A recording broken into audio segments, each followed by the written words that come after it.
1990년 6월 13일 오후 3시 10분쯤이었습니다. 서울의 한 지방법원 앞 대로변에서 길을 가던 30대 초반의 남성이 갑자기 비명을 지르면서 쓰러지는 일이 발생했어요. 남성의 비명 소리를 듣고 사람들이 몰려들었을 때 이미 남자는 숨이 끊어진 상태였습니다. 끔찍한 살인사건의 현장을 목격한 시민들의 비명이 이어서 터져나왔죠. 대낮에, 그것도 법원 앞에서 발생한 살인사건의 피해자는요, 송파구에서 술집을 운영하고 있던 33살의 남성 임씨로 확인이 됩니다.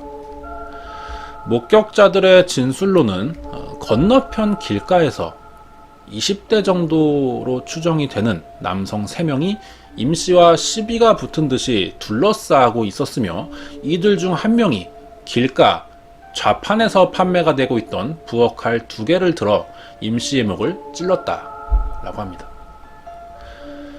이번에 알아볼 사건은요, 27년 전 우리나라를 충격으로 몰아넣은 일명 법정 증인 살인 사건이 되겠습니다. 지난주 수원에서 일어난 비슷한 법정 증인 보복 살해 사건을 다뤘었는데요. 법의 심판을 돕기 위해서 증언대에 선 사람들이 정작 보호를 받지 못해서 벌어지고 있는 이런 보복 사건이 해마다 늘어나고 있습니다. 그런 이유로 준비하게 된 사건이고요. 임씨에게 어떤 일이 있었고 사건이 최종 해결되었는지는 이후에 자세히 알아보도록 하겠습니다. 사건 자체는 굉장히 순식간에 일어났다고 합니다. 사건이 일어난 장소나 시간대를 보면은 대낮에, 그것도 법원 앞에서 범행을 저질렀다라는 건데요. 이러한 점을 보면은 물론 목격자의 말대로 범인이 흉기를 소지하고 있던 것은 아니었지만 어떻게든 이 임씨라는 남성을 살해할 의도가 이미 충분히 있었다라고 보여져요.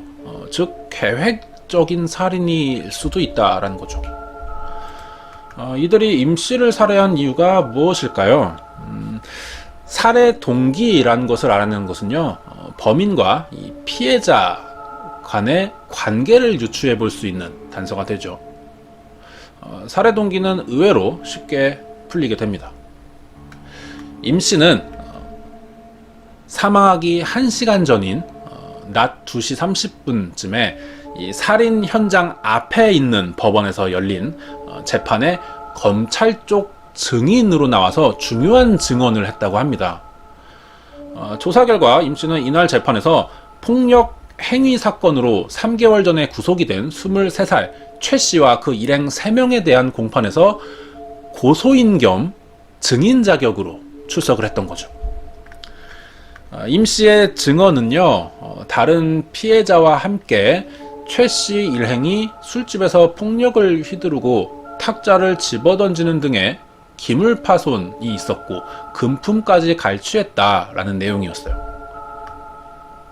실제로 이 범인이라는 최 씨는 1년 전 임씨가 운영하는 방이동의 술집에 찾아와서 10여 차례 정도 술을 마셨고요. 돈을 내지 않겠다라면서 행패를 부린 일로 임씨에게 고소를 당한 상태였습니다. 그래서 지난 3개월 전에 구속 기소된 상태로 있었던 거죠. 이날 열린 공판에서 피고인 최 씨 등은요, 폭력 행위 등이 인정되어서 검찰로부터 징역 3년씩을 구형받은 것으로 확인이 됩니다. 정황으로 보자면 여기까지 피해자인 임씨는 피고 측에 불리한 증언을 한 사람이었던 거죠. 원래 임씨는 기소된 최 씨 측의 변호사에게 처벌을 원치 않는다라는 합의서를 써준 상태였어요. 하지만 이날 법정에서는 합의서 내용을 어기고 범행 사실을 사실대로 진술했다는 거죠. 이것을 두고 임씨를 살해한 범인은 재판에서 자신들에게 불리한 증언을 한 임씨에게 앙심을 품었고 실형을 살게 된 최 씨 외에 일행 3명으로부터 보복 범행을 당한 것으로 생각해 볼 수가 있습니다. 여기에 범행 동기를 뒷받침해주는 구체적인 목격자 진술도 추가로 확보했어요. 목격자들의 말에 따르면은 법원에서 20대 정도의 남성 3명이 재판을 마치고 나오고 있는 임 씨를 둘러싼 채 왜 증언을 그렇게 하느냐라는 말로 따지면서 어디론가 끌고 가려고 했는데, 이것에 위협을 느끼게 된 임 씨가 이들을 뿌리치면서 법원 밖으로 달아났고, 이들 중 한 명이 뒤쫓아가 결국 임 씨의 목을 찔렀다 라는 내용이었습니다. 이날 임 씨가 법정에서 증언한 내용 중에는요, 자신이 당했던 피해 사실 이외에도 최 씨와 공범자들이 지역 폭력단체의 조직원이라고 하는 증언도 있었거든요. 이것이 사실이 된다면 범인들은 조직원에게 불리한 증언을 한 것에 앙심을 품어서 저지른 범행일 가능성이 충분한 상태인 거죠. 이런 이야기를 토대로 수사를 해본 결과 그동안의 가설을 유력하게 해주는 정황들이 드러납니다. 구속 중인 최 씨라는 사람의 면회 기록을 확인해 보니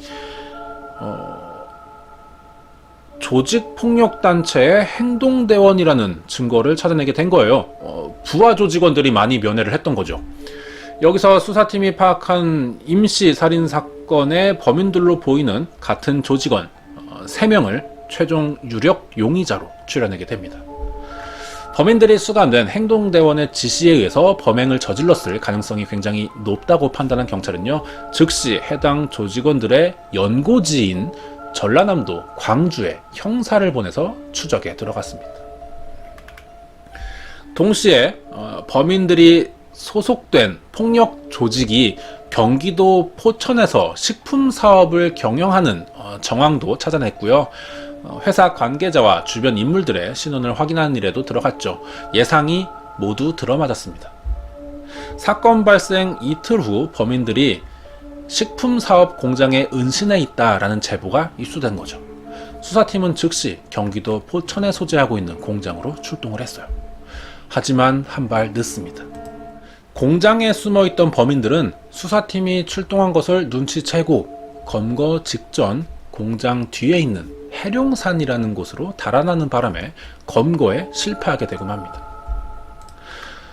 수사팀은 그러자 포천경찰서 기동대 4개 중대 한 600여 명을 동원해서요, 이 해룡산 일대에 대한 밤샘 수사액을 벌였어요. 하지만 별 성과를 얻지 못합니다. 대신에 수사팀은 현장에서 범인들이 범행 당시에 입었던 피 묻은 옷 등을 찾을 수 있었고요. 범인들을 숨겨준 것으로 보이는 조직의 중간 보스 정도 되는 조 씨라는 인물을 검거해서 밤샘 수사를 벌이게 됩니다. 그 결과 조 씨로부터 조직원이 임 씨를 칼로 찌르고 나머지 2명이 임 씨가 도망가지 못하도록 잡는 식의 범행에 공조했다. 나는 부하들이 연락을 받고 사건 다음날 오후 2시에 공장으로 와서 조직원을 만난 것이다 라는 진술을 확보하게 되죠. 수사팀은 범인 셋을 검거하기 위해서 포천, 의정부, 남양주 3개 지역의 경찰서에 비상령을 내렸어요. 그래서 범인들의 예상 도주를 차단하고 대규모 수색 검거 작전을 벌이게 되죠. 가장 먼저 수사팀의 덜미를 잡힌 사람은 공범 중 한 명인 김 씨였습니다. 그리고 사건 발생 이틀 만에 포천 공장에서 검거된 김 씨로부터 새로운 정보도 얻을 수가 있었죠. 범행 후 다른 공범의 친구가 근무하고 있는 구이동이라는 곳에 한 사무실에 들러서 도주 방법을 의논했었는데, 거기서 주범인 변 씨가 자신의 피 묻은 와이셔츠를 벗었고 새 와이셔츠로 갈아입었으며, 검문을 피하기 위해서 범행에 사용한 차량 대신 친구 명의의 승용차를 빌려 타고 포천으로 달아난 것이다 라는 사실을 듣게 되었던 거죠. 범행 후에 수사팀을 따돌리고 포천으로 빠져나갔다라는 사실은 경찰에게 굉장히 충격적이었다고 합니다. 이들이 범행 직후 머물렀다라고 하는 그 사무실은요, 이 사건에 의해서 비상령이 내려진 2 경찰서 사이에 위치한 곳이었고요. 그중 한 곳과는 100m 정도밖에 떨어져 있지 않은 가까운 곳이었어요. 이런 것들이 밝혀지자 결국 경찰의 허술한 수사를 지적받게 될 수밖에 없었죠. 하지만 문제는요, 정작 주범인 변씨와 남은 일행의 행방을 알 수가 없다는 것이었습니다. 며칠이 지나도 이들의 위치가 드러나지 않자 당시 법무부 장관의 지시도 있었어요. 그래서 사건 수사에 5천여 명에 달하는 수사인원이 투입되었고, 범인들의 연고지와 예상 은신처 100여 곳에 대한 집중 수사가 이루어집니다.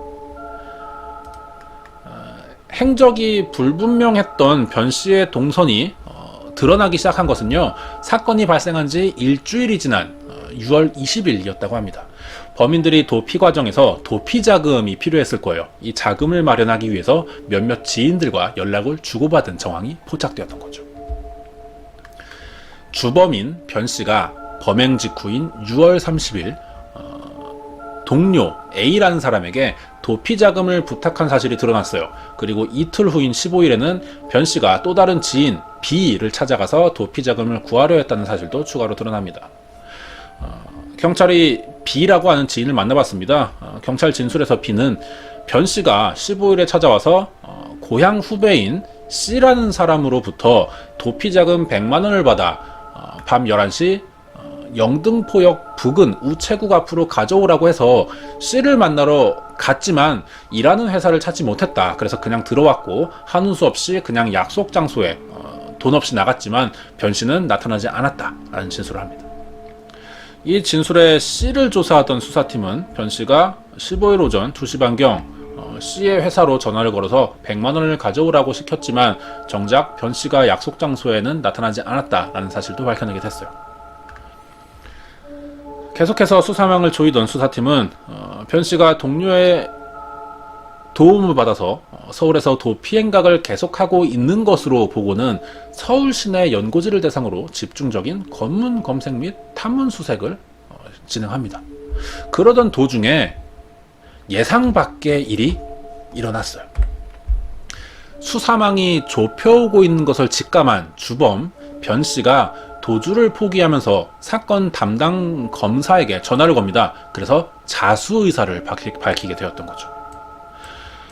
이런 말을 했다고 해요. 자수하겠다. 집에 가서 아버지께 범죄 사실을 털어놓고 사죄하고 나오겠다. 그때까지 검거하는 것을 조금만 기다려달라라는 요청을 했던 거죠.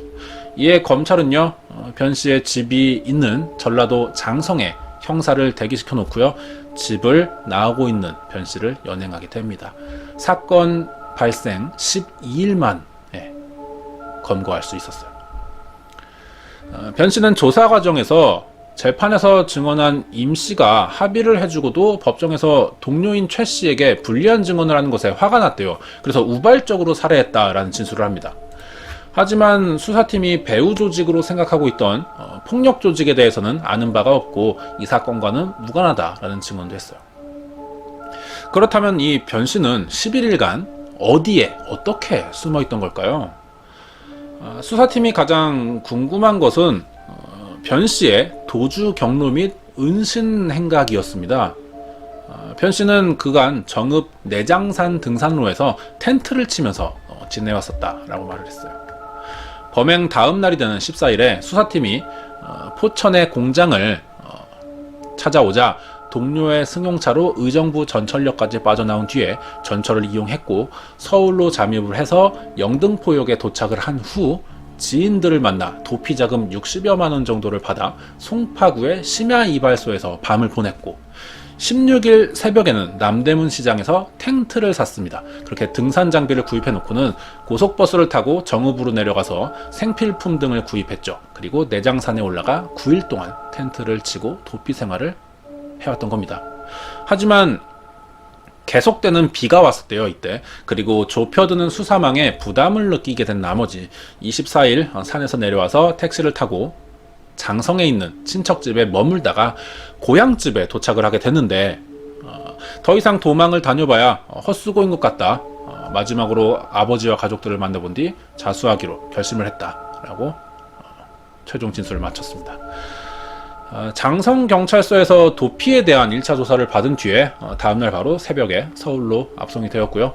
수사팀은 범행 동기와 폭력 조직의 배후 개입설 등에 대해 집중 조사를 하는 동시에 검거되지 않은 마지막 공범 남은 김 씨에 대한 행방에 대해서도 추궁을 했죠. 하지만 변 씨는 강 씨의 행방에 대해서는 포천 공장에 경찰들이 들이닥쳤을 때 헤어진 뒤에 연락이 두절됐다. 어디 있는지 모른다라는 진술을 했습니다. 특히 변 씨는 10일간의 도피 과정에서 검문을 받은 적이 한 번도 없었다라는 진술을 했어요. 그래서 수사팀의 허술한 검문 검색에 대한 비판이 있기도 했었죠. 마지막으로 남아있던 공범 강 씨는요, 사건 발생 1년 후가 되는 1991년 7월에 돼서야 검거가 됐다고 합니다. 검찰은 이 사건을 법 질서와 공권력에 대한 심각한 도전으로 규정을 하고 주범인 변 씨에게 사형을 구형했고요. 판사는 이것을 받아들여서 변 씨는 임 씨를 살해한 뒤 장기간 도주한 혐의로 최종 사형 판결을 내립니다. 그리고 변 씨는 1997년 겨울에 형이 집행되면서 최종적으로 사건이 마무리되었죠. 이 사건을 조사하면서 놀라게 됐던 점은요, 법의 보호나 경찰의 보호를 받지 못하는 상황에서 어떻게 가해자와 피해자가 만나는 것이 가능한지, 이것이 굉장히 놀라웠어요. 소송의 내용 중에는 폭력 행위와 기물 파손도 있었습니다. 충분히 사람에게 얼마든지 폭력을 휘두를 가능성이 높은 사람이었는데도 아무런 재판 기간 중에 피해자 보호를 하지 않았다는 거죠. 증인 보호도 없었고요. 재판 진행 기간에 증인 또는 피해자 신분인 사람에게 접근 금지가 되었어야 하는 게 아닌가 싶습니다. 또는 변호사나 보호할 수 있는 장치들이 있을 때 만날 수 있는 이런 것들이 준비가 돼야 된다고 생각이 합니다.